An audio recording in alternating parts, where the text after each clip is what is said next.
আসসালামু আলাইকুম। আপনাদেরকে এখন দেখাচ্ছি লাটকা খিচুড়ি রান্না করে।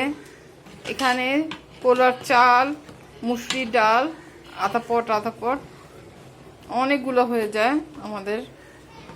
পেঁয়াজ 1 টেবিল চামচ, কাঁচামরিচ 1 টেবিল চামচ, রসুন 1 টেবিল চামচ কুচি করে কেটে দিয়েছি।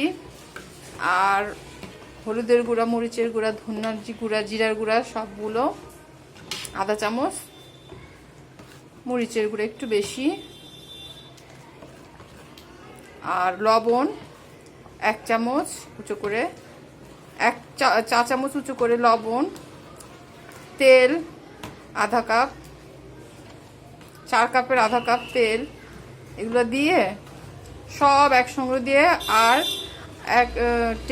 1 চা চামচ আদা, 1 চা চামচ রসুন বাটা সব দিয়ে, গরম মশলা সব এক টুকরো করে দিয়েছি, এলাচি, গোলমরিচ, লবঙ্গ, দারুচিনি, তেজপাতা সব একটা করে দিয়েছি, যেহেতু অল্প খিচুড়ি দেখতেই পাচ্ছেন, সেহেতু গরম মশলাগুলো 1 টুকরো 2 টুকরো করে দিলেই হয়ে যাবে।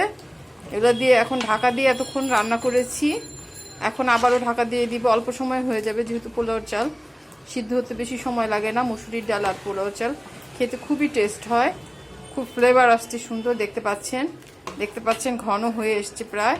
এখন আবারও ঢাকা দিয়ে দিব, তাহলে আরও সুন্দর নরম হয়ে ভুনা ভুনা হয়ে যাবে।